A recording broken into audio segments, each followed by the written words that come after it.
కొత్తకొండ వీరభద్రస్వామి ఆలయ అభివృద్ధికి అన్ని విధాల కృషి చేస్తానని కేంద్ర హోంశాఖ సహాయ మంత్రి బండి సంజయ్ కుమార్ హామీ ఇచ్చారు.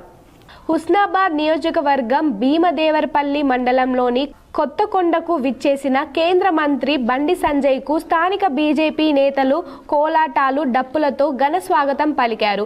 వారితో కలిసి శ్రీ వీరభద్రస్వామిని దర్శించుకునేందుకు ఆలయం వద్దకు రాగానే టెంపుల్ నిర్వాహకులు పూజారులు ఘన స్వాగతం పలికారు. ఆలయం చుట్టూ ప్రదక్షిణలు చేసి బండి సంజయ్ అనంతరం వీరభద్రస్వామిని దర్శించుకొని ప్రత్యేక పూజలు నిర్వహించి కోరమీసాలు గుమ్మడికాయతో మొక్కులు చెల్లించుకున్నారు.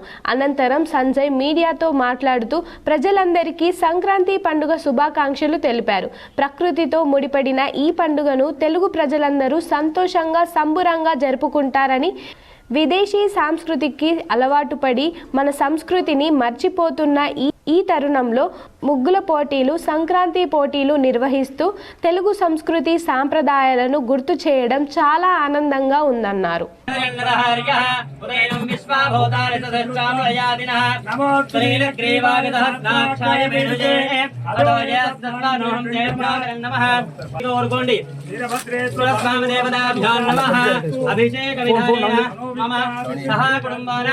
आयुरारोग्य प्राप्तिरस्तु राजकीय उन्नत अधिकार योग्यता सिद्धिरस्तु रौद्र रूपाय विद्महे उन्नत अनुग्रह सिद्धिरस्तु नरदृष्टि नरघोष